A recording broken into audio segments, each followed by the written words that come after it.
¿Cuál es tu hoja de ruta para que eso se convierta en una realidad en el mercado? Ojo, yo no estoy diciendo que el top of mind no sea muy importante. ¿Cuándo se debe cambiar o evolucionar una marca heredada? Me debes las 5 P's de tu marketing espiritual. ¿Qué es lo más poderoso que tú has visto en esas marcas que logran perdurar en el tiempo y que logran seguir conectadas? Son dichos muy cotidianos, pero que impactan tu negocio. ¿Cómo hacer clic? Porque la vida se trata de hacer clic. 3 tips así rápidos que cualquier empresario, empresa familiar pueda usar ya para mejorar su marca o la marca de la compañía, para fortalecerse.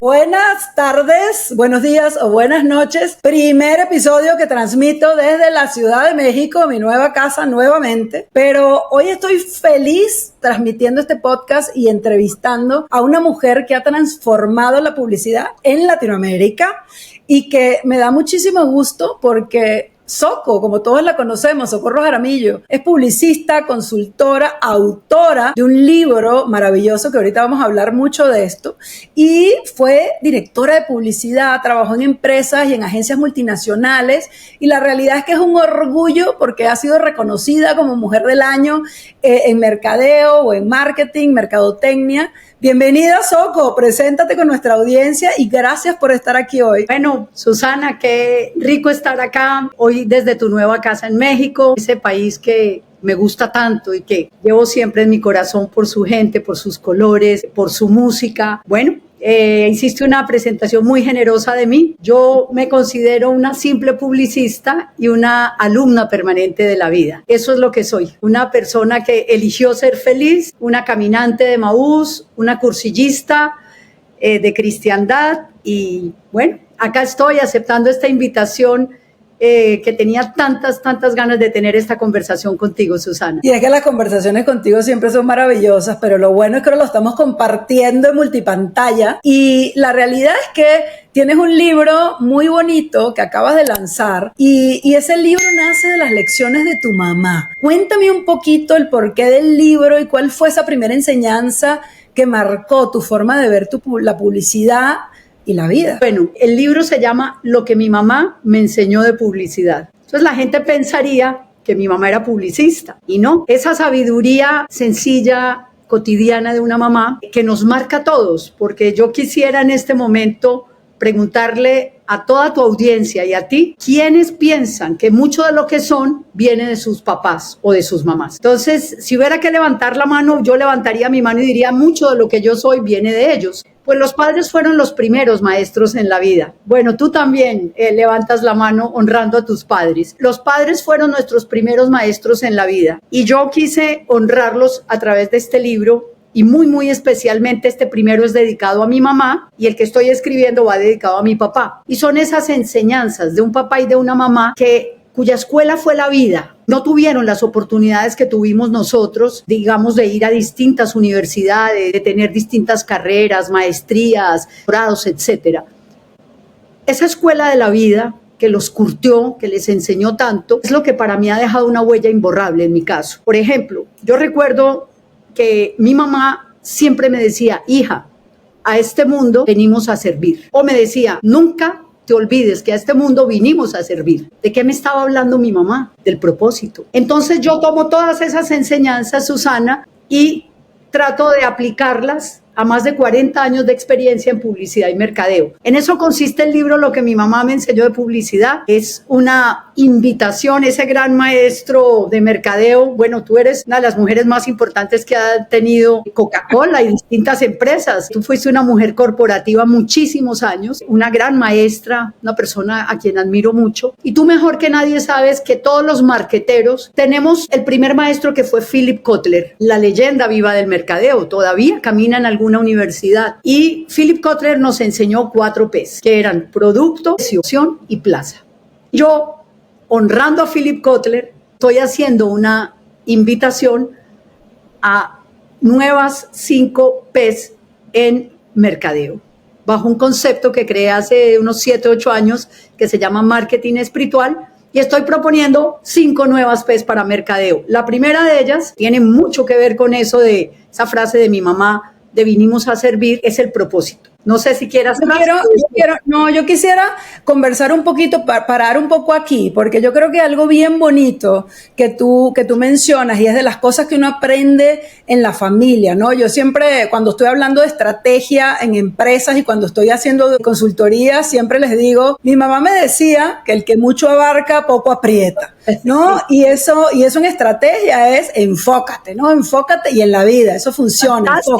Fantástico tu ejemplo. Claro, y la verdad es que son dichos muy cotidianos, pero que impactan tu negocio. Y en mi trabajo con empresas familiares es bien interesante porque toda esa cultura, esos valores de los abuelos pasan a los papás y a los hijos y hasta cuartas generaciones que me ha tocado conocer. Y es bien bonito cuando tú entiendes todo ese legado que viene pasando de generación en generación y cómo eso impacta en una empresa, en su cultura organizacional, que es la parte fundamental y medular de cómo todas las personas que viven en esa empresa familiar se comparten. Entonces, me parece fantástico y también que hablemos de un poco de propósito, porque tú hablas de marketing espiritual, ¿no? Y yo quisiera que tú nos contaras un poquito antes de entrar en tus P's, porque me encanta ese tema, ¿qué significa eso y cuál es la diferencia contra el marketing tradicional? Bueno, precisamente el enfoque de cuando creo el concepto de marketing espiritual es después de muchos años de estar trabajando tanto en agencias de publicidad multinacionales como en empresas, como anunciante, y realmente después de estar monitoreando muchas categorías, donde el líder en top of mind, en estar en el tope de la mente, ya no era el líder en participación de venta, en el share of market. Y empecé a preguntarme qué es lo que pasa, por qué hay marcas, sobre todo en la región que más me apasiona y que más me interesa, Susi, y en la que he trabajado, que es Latinoamérica. Empecé a monitorear y a decir, ¿cómo así que esta marca, que todavía es la primera mención espontánea, cuando se va a hablar de top of mind, cuando se va a hacer una investigación de recordación, de awareness, ¿por qué esa marca ya no es líder en participación de mercado? Y ahí empiezo a encontrar que hay muchos factores externos que están incidiendo en la decisión que las personas, llamémoslos consumidores, shoppers, clientes, como los queramos llamar, están incidiendo en la decisión que toman. No solo en la góndola de un supermercado, no solo en una tienda, el canal tradicional, no solo en una farmacia o droguería, en cualquier punto de venta, o inclusive cuando están tomando la decisión en una compra online. Entonces empecé a monitorear y a investigar un poco cuáles eran esos factores. Y empecé a encontrar que, voy a poner un ejemplo muy simple. Yo tengo una marca de banco en mi mente que ocupa el primer lugar. Tengo otra marca de banco que ocupa el segundo lugar y tengo una tercera marca que ocupa el tercer lugar en mi mente. Ese es el marketing tradicional. Se supone que cuando yo vaya a tomar una decisión de abrir una cuenta en un banco, solicitar una tarjeta de crédito o algo, pues voy a ir primero a la marca número 1 en mi mente, segundo a la 2, y tercero a la 3. Pues no, resulta que puede haber un factor externo. Puede ser que en tu nueva casa en Susi te pongan a pasos te pongan un nuevo banco que tú no conoces la marca, no conoces el banco, no has tenido ninguna experiencia con ese banco, Susi, pero hay un factor que se llama cercanía, practicidad, que de pronto vas a decir, ay, qué rico tener el banco aquí a pasos de mi casa. Voy a entrar a ese banco y voy a abrir una cuenta allí o voy a solicitar una tarjeta. Fíjate cómo ese factor cercanía, practicidad, hizo que tú traicionaras tu top of mind. Entonces ahí es cuando yo me meto a investigar mucho sobre el top of heart. Estaba leyendo a un hombre que me gusta mucho que se llama Kevin Roberts, de Love Brands o Love Marks, sí. Y empiezo a entender el factor emocional hacia una marca. No solo los atributos racionales, sino por qué yo estaría dispuesta a sacar el carro de mi parqueadero, ir a 10 minutos a un banco y no ir caminando al que acaban de poner cerca a mi casa. A 2 cuadras. A 2 cuadras. Entonces, ¿qué pasa? Es el amor que yo le tengo a la marca, es el vínculo afectivo o emocional que yo tengo con la marca, la que hará que yo camine muchas cuadras, que un carro de un parqueadero, tome un autobús o algún tipo de transporte, un Uber o lo que sea, para llegar allí. Así comienza ese monitoreo que empezó como con unas 10 categorías y después logré abarcar unas 15 categorías y empecé a encontrar esos factores y dije, bueno, entonces aquí hay que ir más allá del top of mind. Ojo, yo no estoy diciendo que el top of mind no sea muy importante. Tú como marketera profesional y como maestra que eres, con tu expertise, con tu sabiduría, Susi, pues has dirigido las compañías más grandes en tu país y en otros mercados, pues tú sabes que el top of mind seguirá siendo un índice muy, muy importante. Pero mi propuesta es, hay que ir más allá del top of mind. Y no creo en el top of mind inducido. Solo creo y solo avalo el top of mind espontáneo. Porque ya cuando yo te nombro la marca, pues ahí ya la decisión o la respuesta no es tan veraz. Entonces hay que ir más allá del top of mind y es el top of heart. Pero hasta ahí no hay nada novedoso. Claro. Después empiezo a pensar, bueno, ¿cómo hacer con estas nuevas generaciones? Los millennials, los centennials, los alfas, los X, los Y, todo esto, estas generaciones que tienen un comportamiento tan diferente, ¿cómo conectar con ellas? ¿Cómo hacer clic?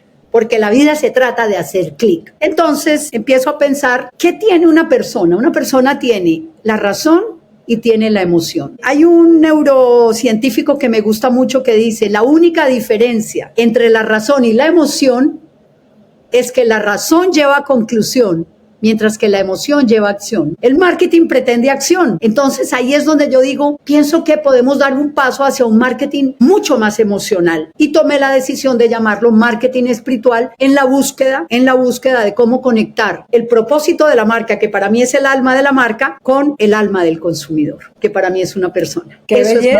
Es Me encanta ese concepto de conectar propósito con alma. Sí. Y tú me hiciste pensar muchísimo en la acción, ¿no? Porque cuando tú ponías el ejemplo del banco y yo que trabajé en Coca-Cola, en Pepsi-Cola tantos años, el poder de la ejecución, cuando tú una compañía tiene una ejecución sólida, donde tu producto lo encuentras en cualquier lugar, tú tienes muchísimas más posibilidades de que tu marketing sea efectivo, porque lo tienes disponible y por eso estos programas de ejecución de estas compañías grandes que refuerzan las ocasiones de consumo, el tipo de empaque, ¿no? En Coca-Cola se llama la OBPPC, que es todo un proceso. Y me hiciste acordar de un presidente de Coca-Cola de México que ahora dirige marketing global de Coca-Cola, que él decía, no hay IMC, que son las campañas de marketing, sino hay OBPPC, que es todo el plan de ejecución.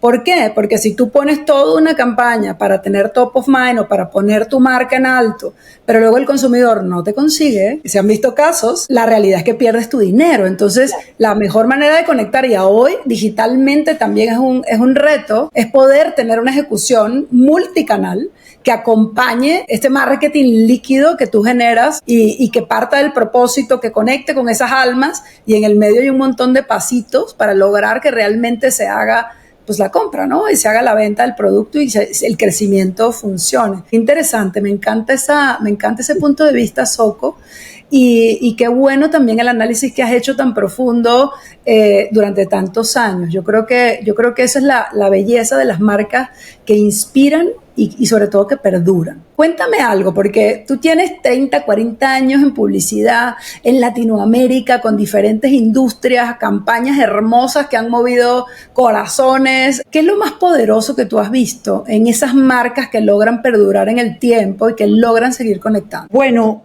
Susana, yo creo que cuando uno ha caminado 40 años en mercadeo y en publicidad, todo tipo de empresas, porque hoy yo puedo pensar que son casi todas las categorías que existen y sobre todo en diferentes mercados, en diferentes países. Yo creo que el éxito de una marca está primero en su propósito. ¿Para qué fue creada? ¿A qué vino la marca al mundo? De hecho, tengo un ejemplo fantástico de tu país. Una de las agencias en las que tuve oportunidad de trabajar muchos años fue en DDB. Bueno, yo he sido muy corporativa, trabajé 11 años en John & Rubicam, primero en Colombia, abriendo la primera multinacional de publicidad que hubo en Medellín. Y de ahí me trasladaron precisamente a Miami a trabajar para la región de Latinoamérica. Inicialmente eran 12 países, 12 mercados, después ya eran 17 mercados. Entonces, digamos que después de observar el comportamiento de las marcas en estos mercados, recuerdo en México un ejemplo que nos ponían en DDB, y es que estaban en un taller estratégico con Tabasco y le preguntaron al dueño de Tabasco, bueno, ¿a qué vino la marca al mundo? Y ese personaje maravilloso de tu país, de Tabasco, contestó, Tabasco vino al mundo a salvarlo de las comidas sosas. Eso es magnífico. Eso es uno de los ejemplos que siempre pongo, Susana, porque eso es una claridad estratégica impresionante y fantástica. Tabasco vino al mundo a salvarlo de las comidas sosas. Si se muriera Tabasco, ¿qué pasaría? Pues que tendríamos que comer comidas sosas, dicen ustedes, nosotros diríamos en Colombia comidas simples o comidas sin sabor. Entonces, fíjate, eso para mí, lo primero es el propósito. ¿A qué vino la marca al mundo? Lo segundo es un conocimiento profundo del consumidor. ¿Por qué? Porque siempre la marca está tratando de conquistar, de hablarle a una persona. Y ahí es cuando yo recuerdo mucho a un escritor que me gusta mucho, que es el hombre que habló de el monje que vendió su Ferrari, que me gusta muchísimo, y él decía, los negocios en la vida, acá tengo la frase exacta, él habla de que el negocio de los negocios son las relaciones humanas, el negocio de la vida son las conexiones humanas. Por lo tanto, entre más tú conozcas, entre más la gente conozca a quien quiere conquistar, a quien quiere enamorar, a quien quiere venderle, de quien necesita esa acción de compra, va a lograr conectar mucho más fácil, porque ahí puede haber muchas estrategias, puede haber muchos caminos, pero casi que eso tiene que ver con, hay algo que se llama el insight, que no tiene una traducción todavía, pero para mí ese insight es precisamente como esa verdad humana, ese alma del consumidor. Entonces, si mi propósito logra conectar con esa insight del consumidor, fantástico, se hizo clic y se logró lo que se proponía. Y me parece fabuloso porque tú tocaste dos puntos claves. Esto del propósito, y cuando hablas del fundador de una marca que te dice que la tiene tan clara. Yo trabajo con muchas empresas que de repente la marca ni siquiera saben qué significa o no hay un propósito claro, pero sobre todo hay una parte bien interesante del conocimiento del consumidor, porque hoy es mucho más fácil, ¿no? En el pasado, y tú te acordarás, o sea, necesitabas ir a una agencia, a Nielsen. Hoy puedes conseguir datos del consumidor saliendo a la calle a hablar con tu fuerza de ventas, puedes ir y buscar hacer una buena investigación. Ahora hay muchísimas herramientas de inteligencia artificial que te pueden ayudar con esa investigación, puedes entender tendencias, puedes ver lo que está haciendo la competencia. Ahorita la información es un lujo porque está disponible a la hora que quieras y como quieras. Entonces, no necesitas tener grandes fuentes de información para entender tu mercado y para entender tu industria y para poder conocer realmente a quién te diriges, porque al final, si tú conoces quién es el que te va a comprar y qué es lo que necesita, tu estrategia y tu solidez de marca se hace muchísimo más robusta. Y eso me parece que es fundamental, sobre todo desmitificarlo un poco, porque yo he tenido clientes que me dicen, no, pero yo no tengo dinero para pagar un estudio. Y le dices, mira tu bosque. Tú eres un arbolito en un bosque. ¿Qué puedes aprender de ese bosque? ¿Y cuántos recursos puedes encontrar para aprender gratis? Que eso es una belleza hoy. Pero me encanta lo que dijiste, porque es que la información hoy ya no es un privilegio. La información hoy ya, o sea, no tenemos excusa de que no tengo presupuesto para hacer una investigación de mercado. No, es que solo las grandes corporaciones, solo las grandes marcas pueden hacer investigación. No hay nada mejor que la calle. Y me encanta lo que dijiste. Yo siempre digo que hay que callejear la marca. Hay que ir a observar. Eso se llama investigación etnográfica. Y pararnos a ver cómo compra la gente, por qué compra. Hoy podemos tener información, puede que de pronto no tenga la validez estadística o cuantitativa, pero podemos tener muchos estudios sindicados o sindicalizados del mercado a los que podemos acceder, como tú decías, o también online uno puede investigar facilísimo y casi me atrevo a decir que sin costo al consumidor o a la persona. Y ya no es un privilegio, información es necesaria. Y hoy es la carta de navegación. Yo no puedo seguir al mercado sin una carta de navegación. Sobre todo porque pierdes recursos. O sea, si tú empiezas a tirar flechas a todos lados, pierdes recursos. Por eso es tan importante el foco y por eso es tan importante entender pues a quién te quieres dirigir, ¿no? Para poder lograrlo. Pero ¿sabes una cosa, Soco? Me hicieron una pregunta que te quiero hacer a ti. ¿Cuándo se debe cambiar o evolucionar una marca heredada? Y te doy un poquito el contexto, ¿no? Trabajando con algún cliente que tenía alguna marca de una compañía que compró, me dice, ¿cuándo es momento de cambiar esta marca? Porque están escalando y la marca realmente necesita hacer un update, ¿no? Pero él me preguntaba, ¿cuándo se debe cambiar una marca? Y yo quería hacerte esa pregunta a ti. Bueno, primero es, cada contexto es muy diferente. Yo siempre recomiendo 5 preguntas antes de tomar una decisión como cambiar una marca. La primera pregunta es, ¿dónde está la marca hoy? Ahí puedo ver antecedentes, puedo saber dónde está mi marca hoy.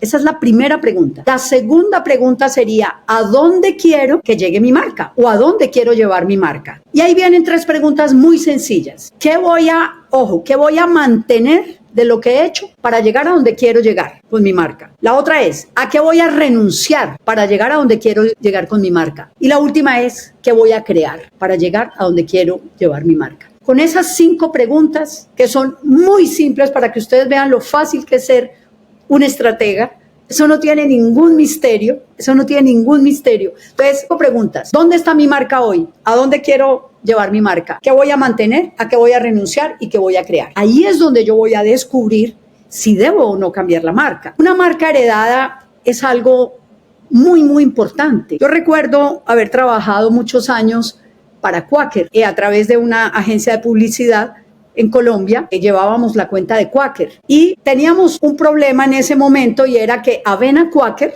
era un producto que estaba muy, digamos, como muy estancado, se había avejentado, lo digo con todo el respeto, en ese momento era como un producto que solo se usaba para darle un poquito como una sopita o algo a los abuelitos, que en ese entonces no eran los abuelos de hoy, sino que, claro, eran abuelos muy mayores, y entonces se usaba solo para eso.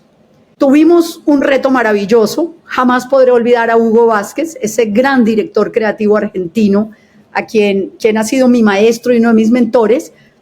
Estábamos en esa agencia en marca y recuerdo que nos tocó este caso y dijimos, no, es que la avena hay que reposicionarla, no se trata de cambiar la marca, lo que pasa es que se nos envejeció el consumidor y hoy no es relevante para las nuevas generaciones. Y se lanzó un concepto estratégico y muy interesante, con una campaña muy, muy interesante también, muy creativa y muy memorable, hecha por Hugo Vázquez y su equipo creativo, que decía, avena se te nota. Decía, no es el champú. Y salían unos pelos y unos modelos con el pelo divino. Después decía, no es el bronceador, unos cuerpos dorados, todo lo grabamos en Miami. No es la ropa, y la última colección de ropa divina, super cool. Decía, es la avena se te nota. Pues, ¿cómo te parece que el cliente en ese entonces hizo un recall 24 horas, que es un estudio donde se pregunta al día siguiente de haber emitido el comercial en un horario AAA? AAA es que está papá, mamá e hijos juntos, está toda la familia reunida, se puso después de un noticiero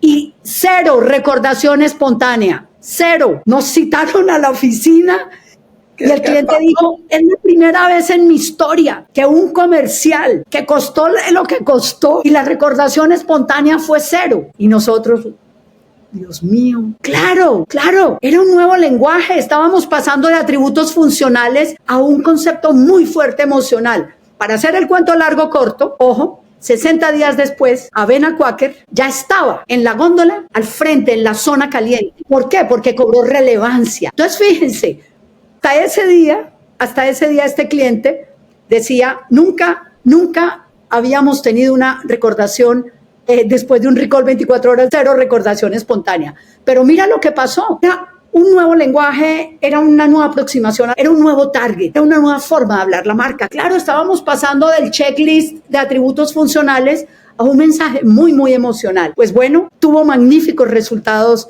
después de un tiempo. Y yo recuerdo de una forma muy llena de gratitud a ese cliente que creyó en nosotros, a pesar de que su recall 24 horas marcó 0, pero nosotros estábamos siendo muy responsables con lo que estábamos pretendiendo. Entonces, fíjense que en ese caso no fue necesario cambiar la marca. ¿Qué fue lo que hubo que cambiar? La comunicación. Fantásticos. Uno es la parte emocional y esa conexión con el corazón. Y el otro es el tiempo, que son 2 puntos que hacen que una marca se solidifique. Cuando tú tienes una comunicación emocional que hace que conecte con el ser humano y lo haces consistentemente durante mucho tiempo, logras posicionar una marca, cualquiera sea tu logo, tu nombre o lo que sea. Y hoy por hoy es una compañía, parte de una compañía que sigue creciendo y que sigue siendo parte de las dietas diarias de muchísimos países. Pero qué interesante caso. Pero se nos está yendo el tiempo volando. Yo acabo de ver el reloj. Pero perdón, ahí hay una cosita muy importante. Yo recuerdo en mi ignorancia, un día precisamente yo pregunté, bueno, ¿y no será bueno evolucionar el cuaquero? Que era la imagen de la marca. Claro. Mejor dicho, casi me acaban. ¿Por qué? Porque esa marca heredada, ese cuaquero, es quien le da precisamente el abrazo y quien le da la seguridad a esa mamá que va a comprar el producto. Entonces, para redondear y terminar, si uno debe o no cambiar una marca heredada, eso es muy relativo. Hay que hacer un análisis de dónde está la marca, dónde quiero llevarla, qué voy a mantener, a qué voy a renunciar y qué voy a crear. Y hay momentos donde con todo el dolor del alma hay que ponerle los santos óleos a una marca y hay que despedirla, honrándola, porque el pasado es para honrarla, pero puede venir el paso a una nueva marca. ¡Qué maravilla! Y Soko, este podcast tiene una pregunta icónica y es, ¿qué significa crecer para ti? Ay, no, crecer duele mucho.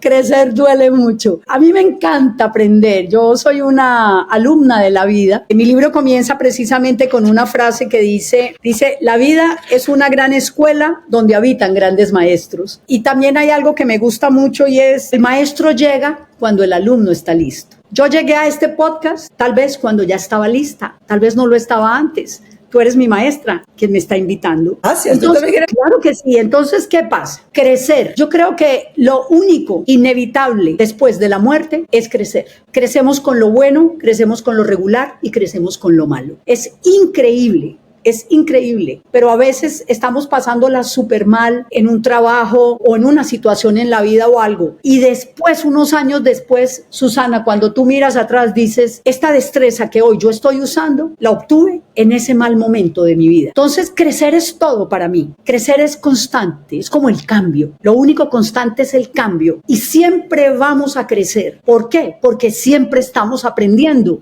Y cada vez que nosotros aprendemos, crecemos. Entonces, para mí, crecer es aprender. ¿Que duele crecer? Duele mucho, pero es fantástico. Y lo bonito de abrazarlo, porque si tú abrazas ese crecimiento y entiendes que el crecimiento no es todo bonito, ¿no? Yo lo relaciono mucho con las estaciones del año, ¿no? Que no en todos los países se dan, pero así funciona el crecimiento, ¿no? Tienes momentos de invierno, momentos de verano, momento de primavera, momento de otoño.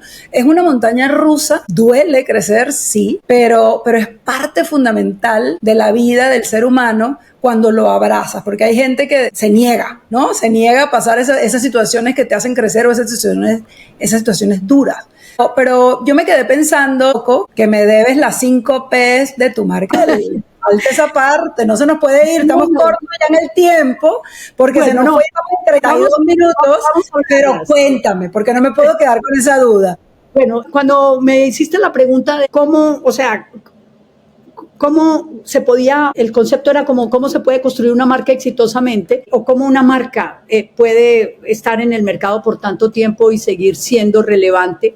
Hablaba primero de la promesa. Segundo, hablé de la importancia de conocer a la persona. Esa es mi segunda P. Lo tercero para mí es la promesa. ¿Qué es la promesa? Es que para mí una marca es una promesa. Si a mí me piden que defina marca con una palabra, yo diría experiencia. Y una marca tiene que prometerte una experiencia. Así sea una marca cotidiana, tiene que prometerte una experiencia. Cuarto es el plan, que es para mí como estratega o para ti como mujer del mundo corporativo, tantos años y con tanto bagaje, con tanta escuela. Si no hay un plan, podemos lograr un buen resultado. Casi quisiera hablar un poquito, es como la carta de navegación. Hay una frase que dice que cuando uno no sabe para dónde va, pues no hay riesgo de perderse, porque como tú no sabes para dónde vas, ni te das cuenta que estás perdido. Yo tengo una amiga y una clienta que tiene una frase fantástica, me la dijo después de oír una conferencia mía y me dijo, Soko, es que cuando uno no sabe para dónde va, ya llegó. A mí me pareció fantástico y es verdad.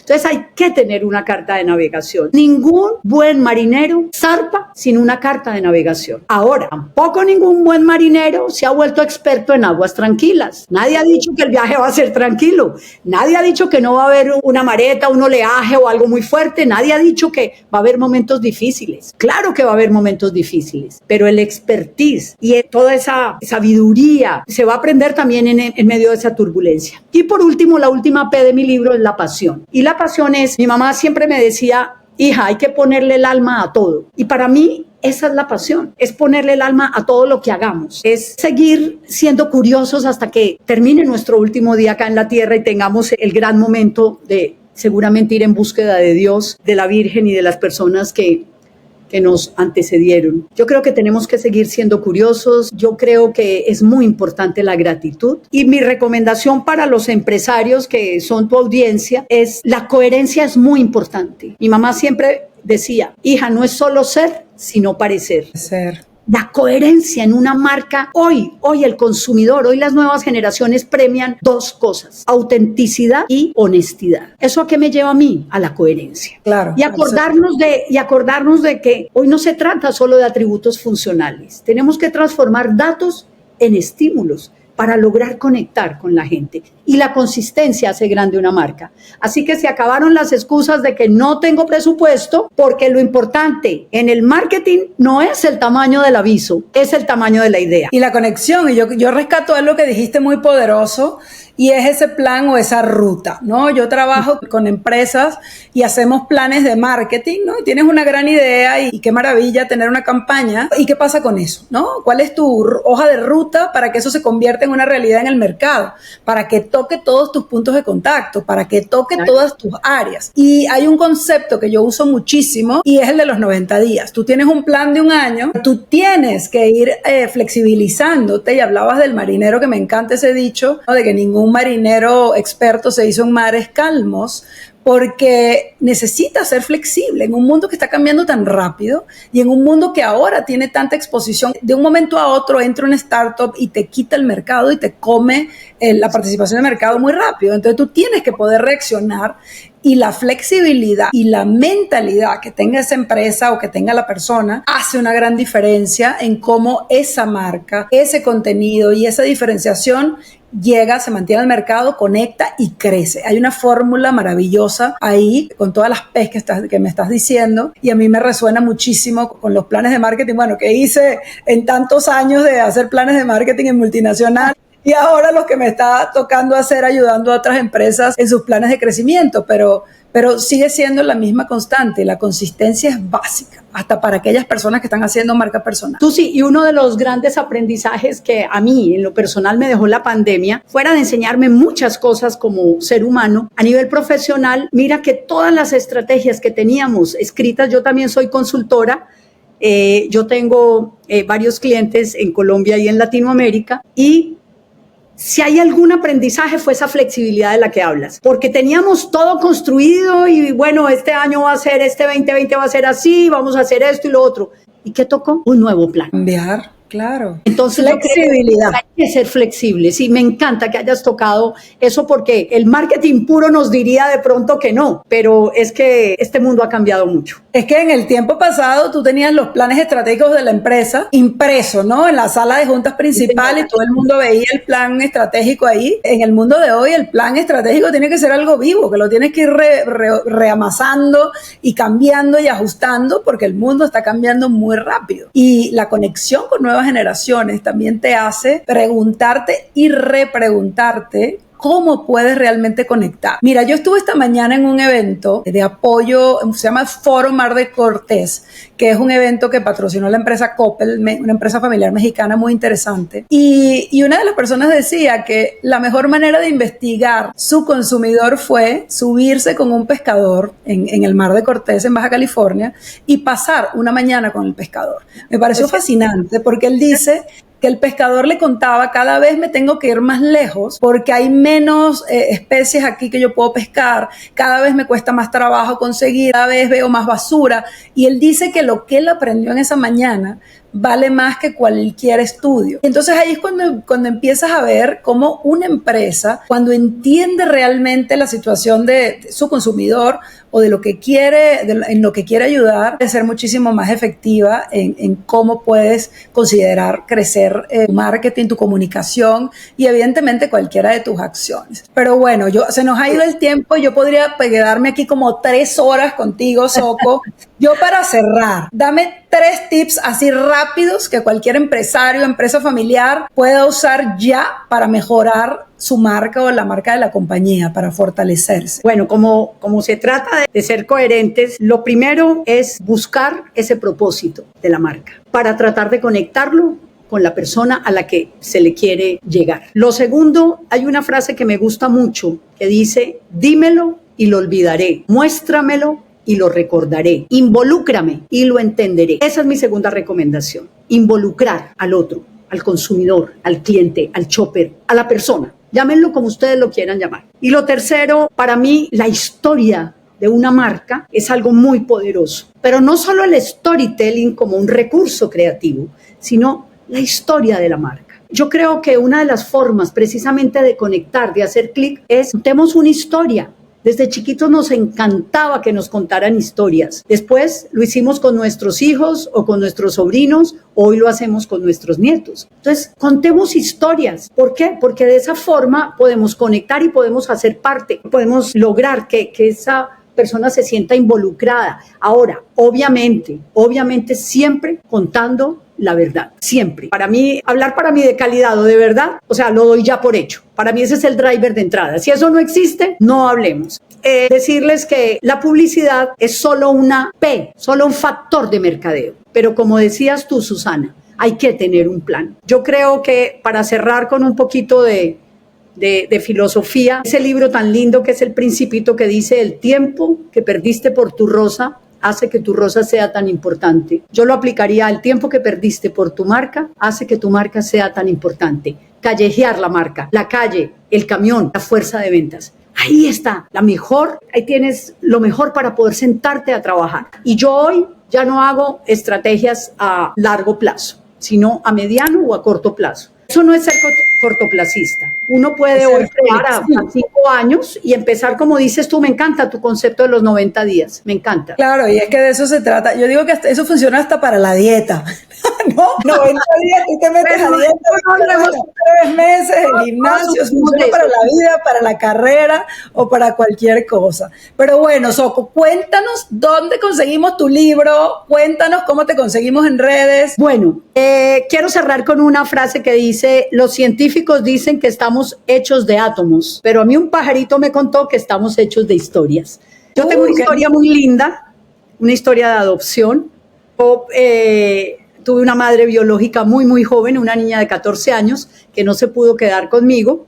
Entonces me entregó en adopción. Yo nací un 19 de diciembre y el 24 de diciembre llegué a una casa de adopción. Y allí llegó la familia, mis padres que amo, que están acá en esta foto, a quienes honro todos los días. Ya no están acá, me están acompañando desde el cielo y fueron quienes pusieron en mi boca la palabra papá y mamá. Y yo puse en su boca la palabra hija. Y después llegó también mi hermana, también adoptada, y toda esa historia está en este libro que se llama Lo que mi mamá me enseñó de publicidad. ¿Dónde lo pueden encontrar? Está en Amazon, está en Kindle y muy pronto va a estar en todas las tiendas, en muchas de las tiendas, en Colombia. También pueden escribirme a mis redes sociales, es @socojaramillo en Instagram o Socorro Jaramillo en LinkedIn o en LinkedIn, y los contactamos para hacerles llegar su libro. Susi, yo pues ojalá pudiera tener unos libros en México, cuando te vea darte unos para que puedas rifar y compartir con tu comunidad y con tus clientes. Me va a encantar y la verdad es que ha sido un lujo esta conversación, Soco. Siempre me encantan estas conversaciones contigo porque son unas conversaciones genuinas de alto valor. Y a ti que nos estás acompañando hasta ahora, si este episodio te inspiró, te aportó algo, suscríbete en nuestro canal de YouTube, porque todo el tiempo estoy teniendo este tipo de conversaciones que quiero compartir contigo, porque lo mejor del crecimiento es cuando lo podemos hacer juntos. Y si yo aprendo y tú aprendes, todos sumamos un granito de arena. Así que, mi Soco, gracias por estar conmigo hoy y con todos los que nos están viendo hasta acá, y nos vemos en el siguiente capítulo, porque aquí el aprendizaje no para y todos vamos a seguir creciendo. Bueno, muchas gracias, Susana Goitía por esta invitación. Un gran abrazo y nos vemos en la siguiente.